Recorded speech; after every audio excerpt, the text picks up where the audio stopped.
New Haven. Thomas gritted his teeth when he had heard the news about the mercenary group parked just outside New Haven. This was just what he needed. Not that he thought that they would cause trouble in the city, but there were other issues. Try and keep this from reaching Majoria for as long as you can. He raised one hand to the expression of a scout hat. Try. That's all I ask. With a growl, he left the room and started down to the stables. His clothes would label him as a noble, but that couldn't be helped. He lacked the skills to don a new persona with a new set of clothes for the most part. Too many people knew his face nowadays. He was seriously concerned about what would happen to Majoria when she found out that Grim Pondus was back in the area. 3 years ago, she had been in the middle of rebuilding the city, rebuilding the knights, the guard, and the fact that so many people were gone from her life. Just when she thought that she might have reached the end of new things to deal with, Grim had walked away from New Haven in the middle of the night.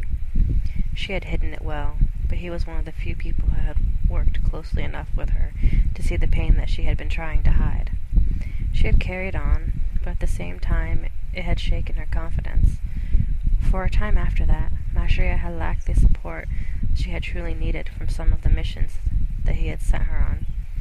As far as he knew, she had over a dozen close calls that shouldn't have happened, and even now, she was reluctant to risk any of her personnel when she didn't have to. And now, Grim was back. And what would happen to her now? What would she go through when he walked away again? It was his duty, as Majoria's superior officer, to make sure that as a knight captain, she was in the best state that he could manage. With a few quiet words, he had a horse saddled and was in the saddle. It only took him a little longer to work his way through the city and out the gates, along with a small escort. Given his status, he wasn't really supposed to go off on his own, and this wasn't the time to buck the system. Once he reached the sentry line, he stopped and nodded politely at them. I need to speak to your leader, please. Tell him it's Thomas Siddon. Valcrest. Thomas Siddon? Sir, should we attack? Not at all. 'Tis merely a name I haven't heard in some time. I will see to this, alone. Grim pulled himself to his feet. Indeed, the name hadn't been in his ears for almost 3 years now. He was an interesting man, well loved by all. Thinking back, Grim could say he honestly liked the man, though he never really understood why. Thomas was also a white knight, and technically was an ally even still. Though he understood these things change, he knew of Crander's disappearance, and had heard the tale regarding Daniel's transformation. No doubt the man had improved in rank, to what degree the warlord couldn't guess. Carefully, he reapplied his armor, clipping and tightening belts in mindless habit. Much of his old training remained, even dealing with the mirror envoy. He was quickly to strap the giant's knife to his back. There was an old saying he particularly liked, luck favors the prepared. Once he felt comfortable and ready for anything, he began his way to the edge of their encampment. The wiry man always did have an air about him. Even once the behemoth rested eyes on him, he couldn't help but feel somewhat awed by older man. Sitting so promptly in his saddle, ever regal and kindly, yet there was a conflict of interest. Looking at Thomas now, Grim realized that he wasn't quite as compelled to trust the man. The strain of their history was likely to blame, or perhaps his own anger had just found a neutral ground. Whatever the reason, the salamander was wary of the white knight. Hail and good day to you. In truth, I was not expecting a white knight to come and sniff about my affairs, especially not Sir Thomas himself. Stranger still that you are not among the council or nobles. But let us not sit here and give pleasantries. Why are you here? Thomas dismounted and strode over to where Grim was. The years looked like they had been hard on the man, but he still cut an imposing figure. Signaling the escort to stand back, he stepped up closer and kept his voice down. And so the wanderer returns. Good day to you too, Pondus. I'm here for a variety of reasons, warlord. To ask your intentions, to ensure your men's good behavior. But all of that could be done with a messenger, so let's acknowledge the real reason that I'm here. Thomas eyed the larger man carefully. He wanted to call his enlightenment into play, but now was not the time. He didn't know what would happen if it triggered Graham's rage, and frankly, he was just a bit pissed at what had happened.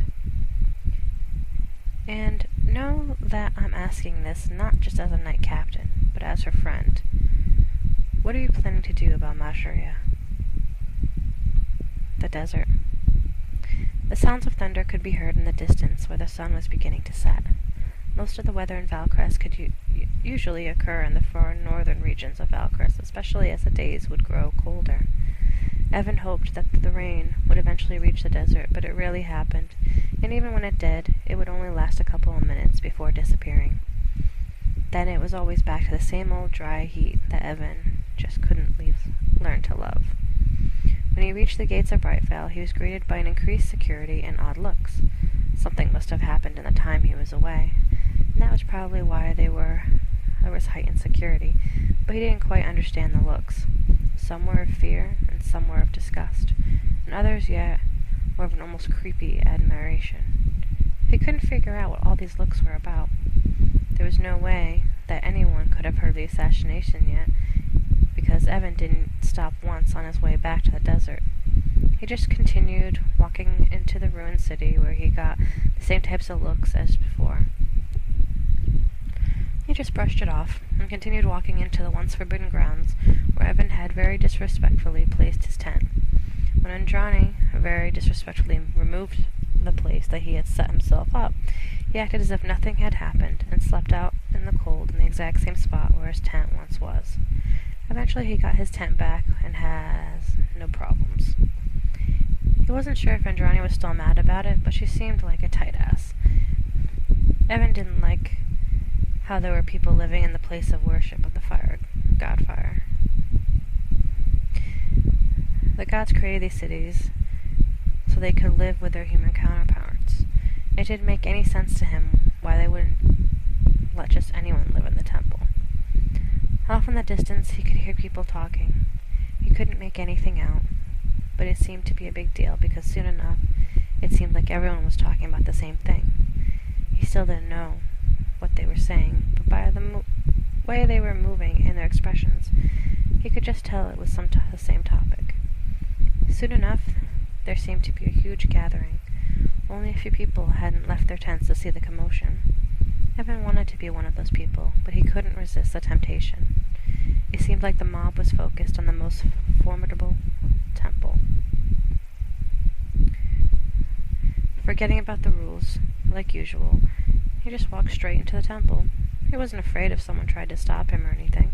He wasn't going to fight someone who tried to get in his way, but he definitely wouldn't make life easy for them if they tried to kick him out. Evan wasn't exactly certain where he was going. He only had entered the building a few times, and he hadn't exactly mapped the building out like he had the castle in New Haven. In frustration, he shouted out, "What's going on?" The walls answered back, the echo of his own voice. If someone was in the building, there would be no way they didn't hear it. Black Pond. The night fell quickly as the clouds enveloped over the skies of Black Pond. The ominous sounds of thunder and pounding of rain wasn't too far. Across the hazy streets, people walked around cautiously, their faces in scarves of fear that there might be someone after them. Swords and other weapons were placed in very visible places, warning people that they were armed. The ones who would have expensive weapons were either dead or had invisible protections. Fights in the street were a daily routine, and any kid who was found on the streets alone would be found dead the next day. Crows and other scavenging birds would fly around in mass volumes from the dead bodies that were left in the streets. No one cared to even move the bodies to somewhere more dignified. For most people, there was no dignity left. No one was pure in this wasteland. Not even the city guard was safe from this. From the outside, they seemed strong and together, fighting the same crimes and dealing with the big crimes with strict punishments. On the inside, one would see the corruption. The guards were divided into different gangs on the streets. They would be paid by these gangs to fight against other gangs in a huge war that had erupted after the king's death. The only place where someone was guaranteed safety was in the castle. Rick sat on his bed in his royal room. Nothing in this room had changed since the tragic and mysterious days that the king was found dead on his bed with his trusted friend Hastings at his side. The poor bastard never knew that his friend would be willing looked like a murder-suicide from anyone who was there. The curtains were still ripped, and the mess that was made had not been cleaned. Not even the blood that stained the light green carpeting seemed to bother this new king. He was just able to sit in his bed and read a book, or even bring one of the serving women to join him for the night. Most women who spent the night in that room had either died or went crazy from whatever horrors they witnessed in that room, whatever these horrors were. The women wouldn't die because of the abuse that happened most of the time. Instead, these women would kill themselves, usually by hanging during the night afterwards. Rick placed the book down on his side table and got up from the bed to change into night's clothing. There was a knock on the door. "Come in," he said. Rita entered the room, looking around in disgust from the things that she knew had happened in there. Things of unspeakable evil that seemed to personify themselves in the city. Rick would say that his father was killed by Hastings, but she knew that Hastings would never do it, even if he had thought that he could. He was too loyal to ever go through with any plan to the end. She still remembered that vividly when she walked into the room to witness the horror. She witnessed in person the ghosts that were still serving women who spent the night in that room had to deal with. It was such a terrible sight. Looking at Hastings dying in front of her, she wasn't exactly trained to tell when exactly her loyal leader had died, but she knew that he just couldn't survive what happened to him. She sent him down into the river as quickly as possible. The boat led him to the beyond, where she hoped he would be treated with much more respect as he deserved. She shed a small tear at the thought, quickly composing herself after as not to show her weakness. "The reports of laughter from the inn has been dealt with, my lord. The inn is being dismantled. The keepers and his employees have been slain." "Good. Lamia she left for New Haven?" Rick smiled. "Yes, my lord. She should probably arrive in New Haven by the hour." Rick didn't say anything. This was Lamia's cue to leave the room. Her heart skipped a beat as the thunder outside boomed, and the rain began to fall. She quickly got out of the room before she became yet another woman to face the horrors of Rick.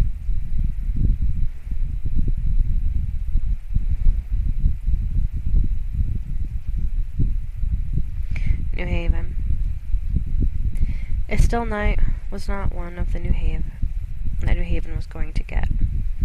The winds had been picking up for the past few hours, and the sun had been blocked by the clouds for quite some time, and now it was raining. Just as it started picking up, Aya sighed. It was just a terrible way to end a terrible day off. Sadly, Ella always felt that the only time when she wasn't bored was when she was working. Her one day off had such a long time, and she couldn't think of a single thing that she wanted to do. Instead, she got stuck on one of the staircases in the highest tower, listening to one of the many pointless stories that Dominic would tell.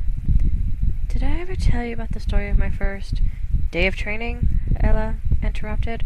"Only 1,000 times. The man could be annoying, but he had a sort of charm that allowed him to retell his stories without getting frustrated with him." "Well, it was a good day. The captain had rather impractical methods of training. Mag never really liked him, I don't think, but I sure did. I think she was just jealous that I got along with the man is all. Well, he brought me on a mission that first day. There was a group of mercenaries who thought it would be fun to steal gold from the king. The captain had been tracking these scum down for months, and he had finally found a chance to stop the scoundrels. They were hiding out in camp just a mile south from a village, just on the outskirts of New Haven. It was a safe house of the scum. They didn't expect it at all. We set the home on fire to scare them out. Turns out the ruffians had themselves some hostages. The captain managed to distract them while I picked them off one at a time from behind. When the last one had been taken out, we searched for that money. It was never found. Thank the gods it wasn't the long version of this, Elia thought. It was a short and very untrue version of the story. Elia knew for the record, based off old records, that the money was in fact found. Morgan had kept it for himself. After his death, they found the gold that had the mark of the king on it. It was found under his bed in his personal home. She knew that Dominic knew the truth too, just by the way he always explained how it was never found. Just didn't seem right. She was sure that Dominic knew a lot about the captain. I always loved to hear that story, Ella lied. Before Dominic could continue on to his next story, a black guard walked up the stairs, gracefully bowed for both superiors. Sir Adams? He looked over at the man, but what he said was directed at Ella. "Milady, there is a woman outside the castle who wishes to speak to you. She claims to be from Black Pond and states that it's urgent. There's something odd about her. I suggest we ignore it." Ella raised her brows at the man, puzzled about the things he said. "If you thought that maybe I should ignore it, then why would you even tell me in the first place? Now I'm going to have to see why I shouldn't go." A big smirk grew across her face, and she started running off down the halls to the gates. Dominic and the black guard had no choice in stopping her. Even though she was in a dress, she was still much faster than a man over 6 feet and a black guard in full armor. She could still have to stop at her room to grab a cloak. This would give him some time to put on his armor. Before rushing down the stairs towards his room, he ordered the black guard, "Go find Marjorie and explain to her the problem. We still have some time to stop her. If you find any other guards along the way, order them to stop the Queen from reaching the gate if possible." Dominic rushed down the stairs and around a few corners to the sleeping quarters of the White Knights. It was a pleasant place, laced with silver and royal blue decor. In this room he clumsily placed his armor on. The fact that it was dented and bruised only made his rush job look even worse. His claymore wasn't in the room, though. It was down on the bottom floor of the castle. In his room he kept a short sword, but didn't grab it. He didn't stop to talk to anyone and kept running as fast as possible, down flight after flight of stairs. The hallways where he kept his claymore were just a turn away. He could hear airy footsteps running towards the gate. He knew that he didn't have much time, but the detour to the claymore was necessary. He ran to the White Knight's first-floor armory and kicked down the door. This was no time for keys. His claymore was placed right by the door. He picked it up and ran. To him, the claymore was just like a broadsword to any normal soldier would carry. It was just so massive that it didn't seem as heavy as it actually was. Finally, he made it to the palace gate. Ella stood there in her cloak, puffed out on the dress she had underneath. The other woman also wore a cloak of red. It was an unusual red, however, as it seemed that it had been white originally and stained with red wine. Dominic just couldn't take his eyes off the stunning woman, even though most of her features weren't showing because of the cloak. He could still tell that she was an absolute prize, if he had ever seen one. "Don't worry," she said in a low voice. "I only wish to talk." Valcrest, outside of New Haven. Alexander was curious to see what the White Knights were looking into their business, but it was not at all unreasonable. He took the last drag off his cigarette and threw it into the dying campfire. He had heard yelling the other night, catching a glimpse of the conversation Grim and his right-hand man. They were discussing the pros and cons of recruiting from New Haven, but recruiting from Black Pond was not even a part of the question. Nothing had changed. Once a knight, always a knight. Alex could help in some way, but the problem with that was that he just can't. It could be too risky for everyone involved to even go near Black Pond, with all that had gone down over the 3 years in the city. Contacting with anyone in that city would be an almost instant death sentence. The new king had the entire city wrapped around his finger, and they couldn't see it. That Rick was such a bastard. Alexander decided that he would try to get close to Grim and find out what he could hear. He was sure it would be interesting. The kinder face hardened to stone instantly after the words left Thomas's mouth, though a brow did raise quizzically. A sourness was in his eyes that bore down on the White Knight, a frown tucking seamlessly into place. It was a taboo subject among the salamanders, and it was well that Thomas was the foresight to make the question personal. "Word is that the forest is not safe for mercenaries of late. We came here knowing that none would bother us while in the shadow of New Haven. You can trust our intention as well. I've made no such plans as to pass through the gates. Perhaps a few of my men may go and see about bolstering our number, but their talks are passive as best. Nothing for you to fear. And congratulations to you on your promotion, Captain." Grim didn't like to think much about Marjorie. His desertion was dishonorable to his people, and most of all hurtful to his friend. For a moment he shut his eyes, hesitant in thought, his features softening. So much time had passed, and he had committed himself to his new goal, yet he couldn't deny that he also desired to go home, to return to the kindness of New Haven's halls, and to fight once more on behalf of those who couldn't. His green orbs emerged again and took to Thomas with a glare, knowing well the price he paid when he started the salamanders, and how he was indebted to them. Understanding that it was possible he would have to betray Mazaria's feelings to achieve his goal. There is no black night here, and I plan nothing. Oh, indeed! Could you imagine returning after everything? Go home, a traitor and murderer and boogeyman, kept on a leash by request of Mazaria, and set loose like some dog when trouble approaches. Grim huffed, scoffing some at the idea. No, I'm not coming home, if that's what you fear.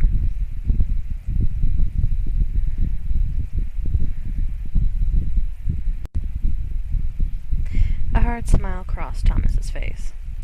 Well then, I'll pass your words along. Maybe then that idiot woman can stop being distracted and nearly getting herself killed in the process. It's not like she had enough to deal with in the past few years. She had to keep looking and hoping that you would come home someday. He started to turn away and then stopped. You and your men are welcome enough here at New Haven, War Leader. Keep them calm, and they'll even be welcome in the taverns and inns. But if you truly don't want to see Mazaria again, I suggest you increase the guards around the camp. With that, Thomas got back on his horse and started to ride away. New Haven. Jake simply raised an eyebrow at the woman named Sham as she talked, not really sure if he should be amused or not. If anything, he did take notice of the woman's agility as she made her way out the window. Huh, he mumbled, slightly intrigued. He then snorted out a chuckle. Wait, you mean that this place was once calm? I know it's been a while, but I don't really remember any quiet moments. Then, thinking for a moment or two, he finally decided he could spare some time since he was already there. Suppose I could talk for a while, he said, moving over to the table that seemed to have gone unscathed, and taking a seat by it. Annie is probably not dying to have me back so soon. She says she's got enough on her hands without having to babysit me, whatever that means, he said, running one hand through his hair and stretching lazily in his seat. He didn't really like riding as much as he liked walking, but Annie said that the letter was to be delivered as soon as possible. So aside from chaotic, how are things around here? I see the Black Knight standards of recruitments remain as high as usual, he joked, although, for what he heard, there was no one left of the group he had worked with aside from Mazaria herself. He knew why Set had left. He knew why he had left. He wasn't all that sure what had happened to the other guy, but out of all people he never imagined Grimm would be leaving New Haven. That until he ran into a member of the Black Guard in the city one day, and was informed that he had done just that. He didn't go into the tropic, though. The man must have had his reasons as well, whatever they were. Instead, he asked about something else that had him curious. So what is this letter about that was so urgent, if you don't mind me asking, that is? Mazaria sighed. I don't have normal days anymore. Typical ones, yes, but not normal. I sometimes wonder what they feel like. As for our standards of recruitment, well, it's always been a problem to find people with the right mix of balls and brains to be a good knight. The people I have now are good, but times have been, well, interesting. I could wish... She waved the thought away and opened the envelope that Jake had given her and read it quickly, catching her lip between her teeth as certain details added to certain recent events started to make a worrying amount of sense. Damn, she muttered under her breath. This is going to make things much more complicated. According to the letter, Jason was apparently a fire starter, which meant that his enlightenment was going to be exceedingly hard to control. It was going to take a lot of managing to help him handle all of this, but she wasn't willing to give up right away. Looking up, she caught Jake's raised eyebrow and twitched a half-smile. Sorry, I've got a couple of kids living here whose parents were guards that died during the last siege. One of them recently started displaying an enlightenment. Apparently he's a fire starter. I wrote Annie for help training him to control, but according to this, it's going to be difficult. Frowning, she drummed her fingers on the table and stared at the letter. Donnie Rivers used to say that you can always find good people, but extraordinary people usually find you first, Jake stated absently, a hint of smile crossing his features, but fading soon after. He sighed softly. Normally, I don't think I even remembered what that's supposed to mean anymore, he stated, watching as she read the letter and taking notice of the concern in her expression, and raised an eyebrow. When she explained what the situation was, he nodded. "Ah, I see," he said, immediately remembering one of the White Shadows, Isaac, who had not only had an enlightenment like that, but also disliked Jake with a passion. "I've met a fire starter back at the ruins. He is 28 years old, but he still loses control eventually. Although I'm pretty sure that the times he attempted to light me on fire were not accidental," he stated, a small frown crossing his expression as he recalled the incident. "But now I see why Annie was in such a hurry to get this letter delivered. Which reminds me, I also have something for Ella. Been carrying it around with me for over a year, for whenever I stopped by," he said, pulling a wooden pendant of a chess queen hanging on a string. The wooden piece was perfectly crafted, half of it painted white and half of it painted black. He chuckled. "Maybe a little too simple for a queen, but it's from a friend.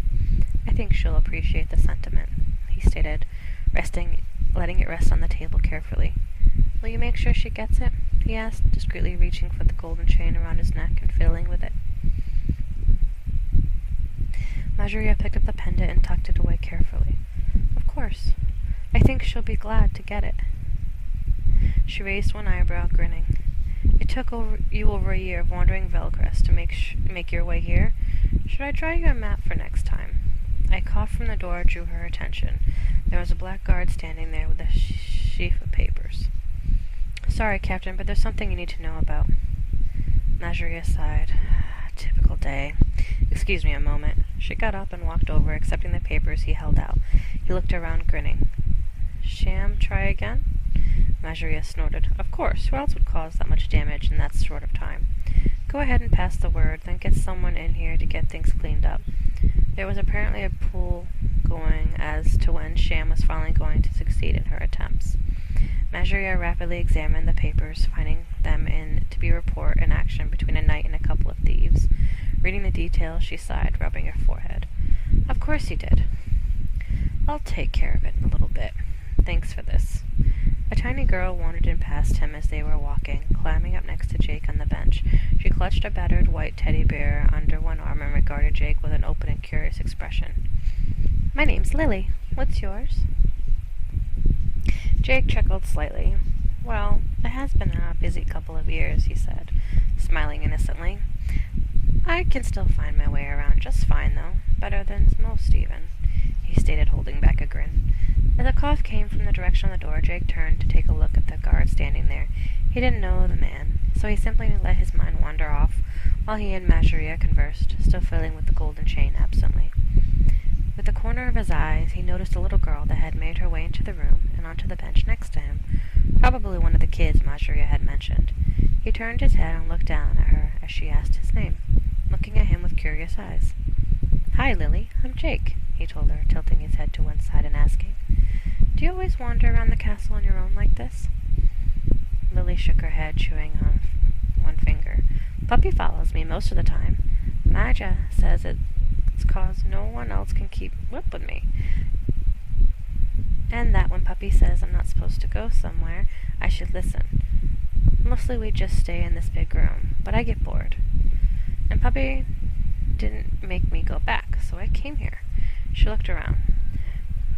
"Was Masha and Sham playing again?" She fussed with her teddy bear, then looked up again. "This is Sir Penrick, Knight Captain of the Order of the Eternal Light," she pronounced each word carefully, holding out her bear with obvious pride. It had seen a hard life, one ear almost chewed off, in several places where it had been restitched, but it still bore a knight's surcoat with the sun and glory stitched on the front of it. Lily clutched her bear with both arms around its neck and looked up at Jake with a strand of tangled blonde hair hanging over one eye. "Do you want to be a knight, Jake? You can be part of my troop." There was a snuffling noise at the door, and a wolfhound worked its way in, nudging its way past the two standing in the door. It stood about 3 feet high in the shoulder, and was covered in frosty gray fur.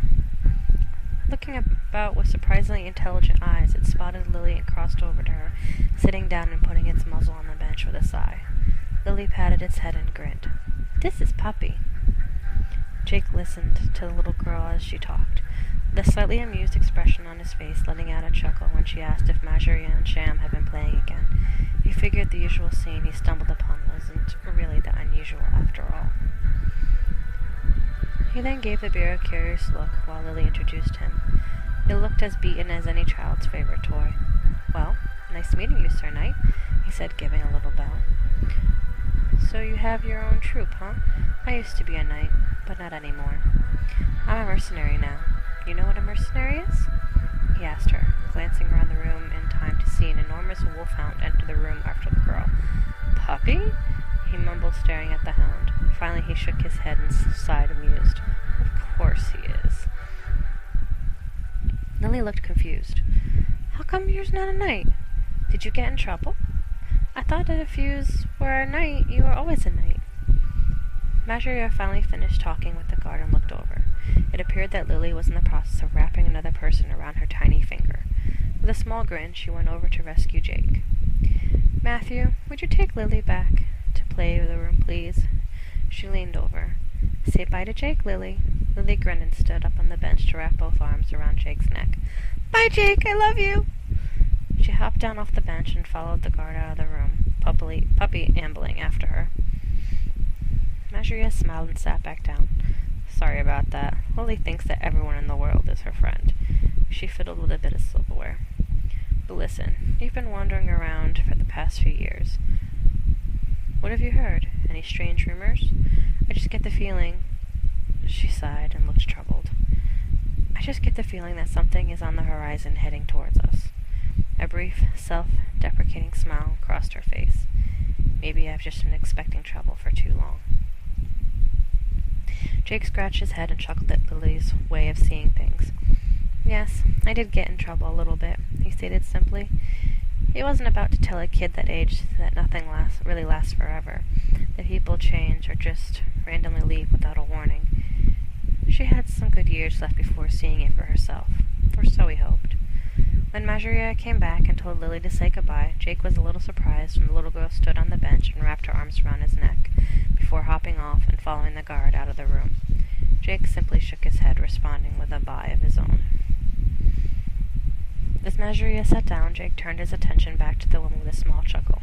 "Cute kid," he stated before addressing the question she had asked. "Rumors?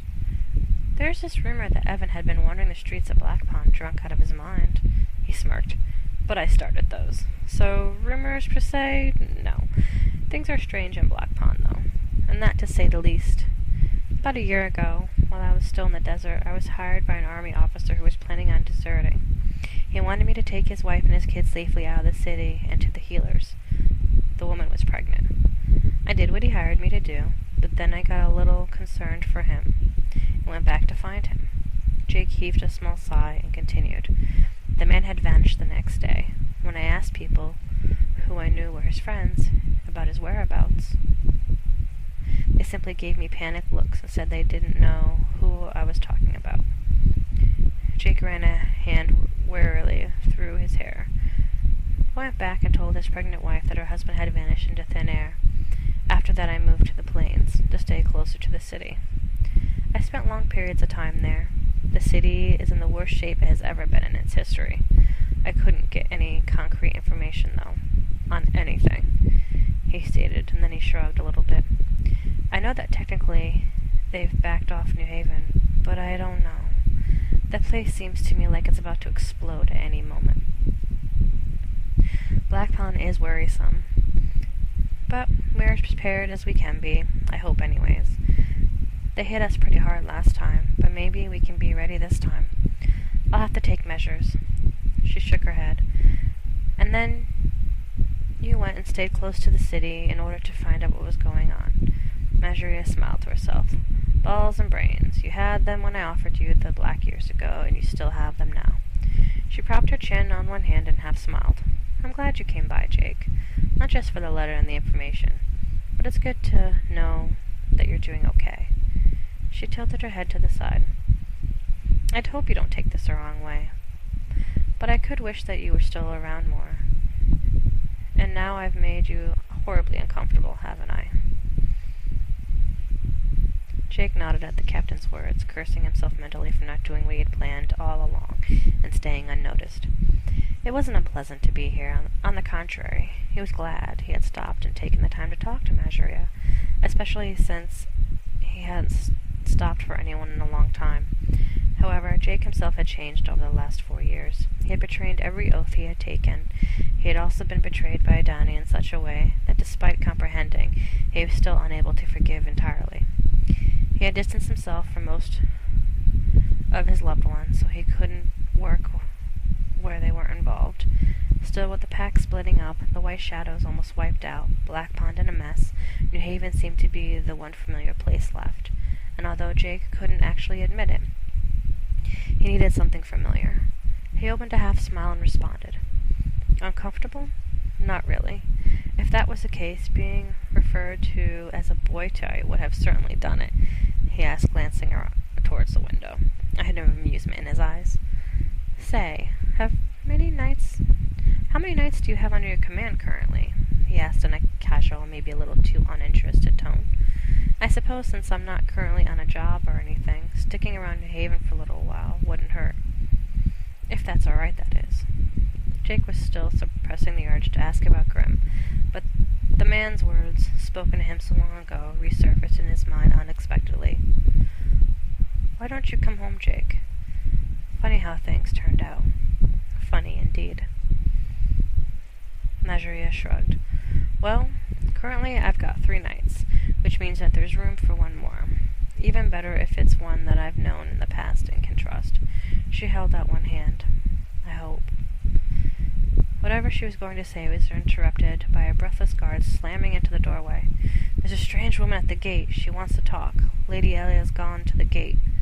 That was as far as he got before Marjorie exploded out of her seat and pushed past him. Bloody hell! Come on! She raced down the stairs and throughout the corridors, saving only enough breath to whistle sharply in the code that told Sham there was trouble. She would find a vantage point and watch for any need. Only slightly breathless, Marjorie made it to the gate and found Ella standing there, facing a woman in a strangely dyed red cloak. With a sigh at the turn of events, she took her place at the Queen's side. And who is today's visitor?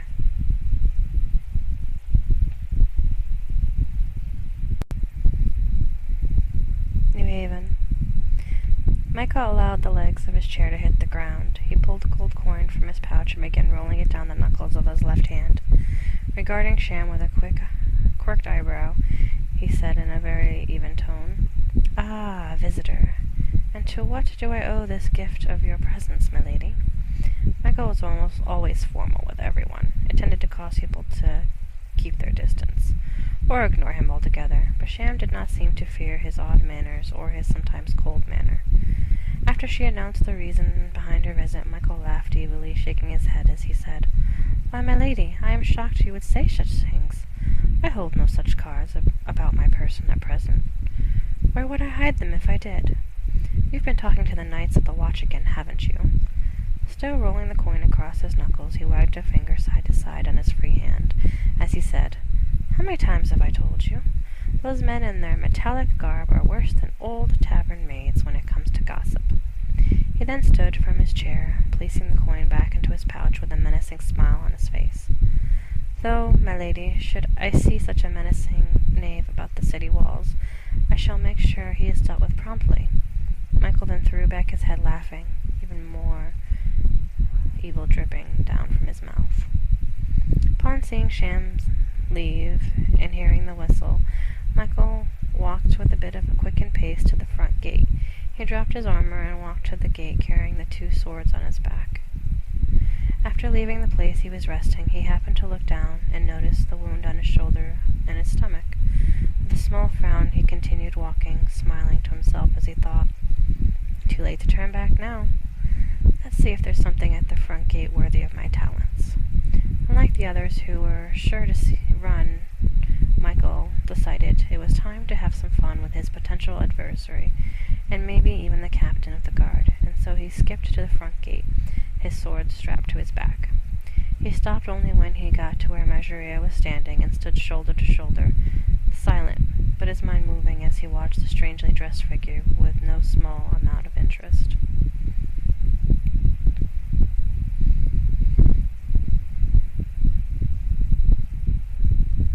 Forest, heading towards the Wolfpack encampment. On the way back from the White Shadow's encampment, the group of 5 assassins was still discussing the insolence of the White Shadow leader and taking protection from the Crimson Shadows. After all, it was well known fact that the pack had offered the same services on several occasions and were denied every time. It was just disrespectful. That's what it was. The nerve of that girl, one of them muttered out. If Sean punishes us for this, I'm going back there. I don't think he will. He keeps telling us not to mess with the healers, another responded. I don't care what he says about the Crimson, though. Those mercenaries are going to get it one of those days. Amongst curses, the detailed discussions of what the mercenaries would suffer for their insolence, the sound of singing reached the ears of the assassins, and they stopped and grinned to each other. It sounded like drunken singing, and in their territory. This would be fun. Quickly, the men hid amongst the trees and awaited as the singing came closer and closer. As the owner of the voice approached, one of the assassins put himself in his path as the others remained hidden. Halt! You are trespassing in the territory of the Wolfpack. New Haven.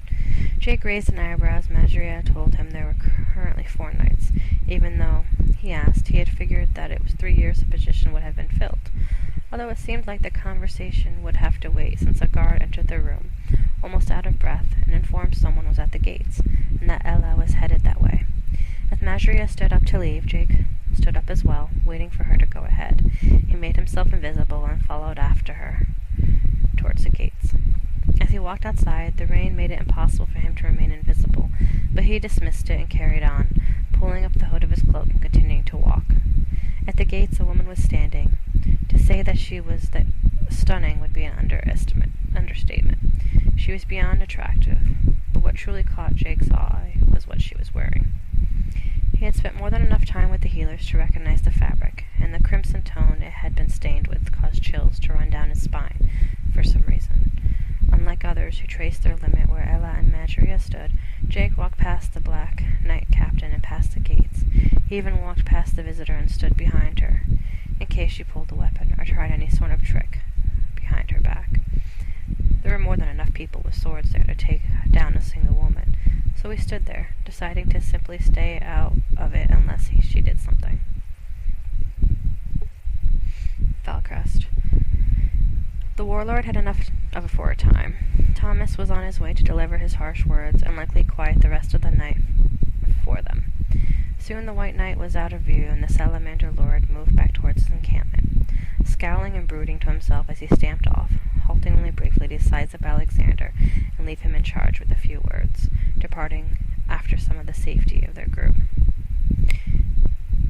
He was wandering off in the forest to do some thinking, to weigh out the words spoken this day, and with luck, find meaning in them. Fingers would find themselves slithering along the shoulder of the veteran Alexander. Of course, this old routine was used on any who would stand still. She would play her hand like a spider crawling upside his arm, whistling casually, mocking her own actions with a slight-hearted tone. Once the spider rested on the top of the man's shoulder, the tips of her fingers struck playfully at his neck. Yum yum, hiss, munchy munchy. Oh my, Alexander, there appears to be a dangerous beast masticating on your beautifully dirty flesh. She would swipe the hand spider away with her free arm and pull the man to face her directly. She was smiling, never a good sign. It usually meant she liked you, which usually meant she wanted to kill you. However, on this particular occasion, it was merely a means to engage her most favorite of victims. Taunting and teasing Alexander was something of her passion, and she worked hard to get on the Salamander's nerves whenever the opportunity presented itself.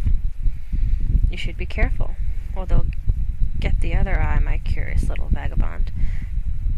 I'll bet you want to know what they were discussing, yes? We know you do. Shandos is most upset. You see, She leaned in close, knowing she would made most people uncomfortable. The golden edges of her eyelashes barely coming into view, now that their foreheads were almost touching, the tips of her canines sinking into her lip, stifling laughter and holding the secret back just barely.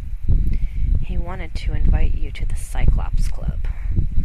The wailing laughter could hardly be contained, and she pulled back and threw her head skyward, just to give it a more dramatic sound, snapping back to face Alexander just as fast, still smirking all the while. Her right hand was now twisting at bits of her hair. She enjoyed touching things and people for some reason, as though her lack of sensory was made up of her extensive intrusion upon others.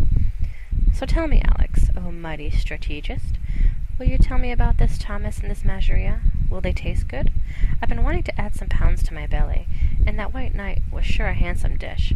His throat could be so beautiful if someone would just trim it correctly. A troubled mind was no good.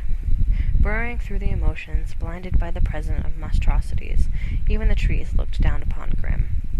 Their boughs bent and twisted to express their disapproval, the rain joining in with his cold and saddened notes, pattering gently all about. Monster, warlord, which part was the creature within the man? Was there any real difference? So which turmoil and misery? Everywhere. And what did he gain by his actions? A distant dream of dying, cause and all for the inevitable release of the pressure in his head. Grim had been sitting patiently, his sword in hand, focusing all his will through endless waves of thoughts, dreaming idly of different realities, wishes impossible, but wanted nonetheless, easing his bitterness with empty outlooks, deciding to himself what course he would force himself through, waiting but knowing the answer wasn't coming. Anger, it was always there, convolting and scattering all his work aside. Hate that burned hot enough to consume Valcrest whole. Weariness soon to follow from the struggle. Then the embitterment, knowing he was exactly what he always feared. Cycles within cycles, no answer, no hope. Afraid to be alone, afraid to be crowded. To go home was to fail. To stay away was to suffer further. The warlord hadn't been troubled in some time. Abruptly he roared out, standing on his feet once more and lobbing the giant's knife widely in the forest, clenching both fists as the berserker whispered into his ear, the bloodlust bubbling through his veins. His chest heaved great breaths as control slowly returned. Not far away, his blade was half sunk into a tree.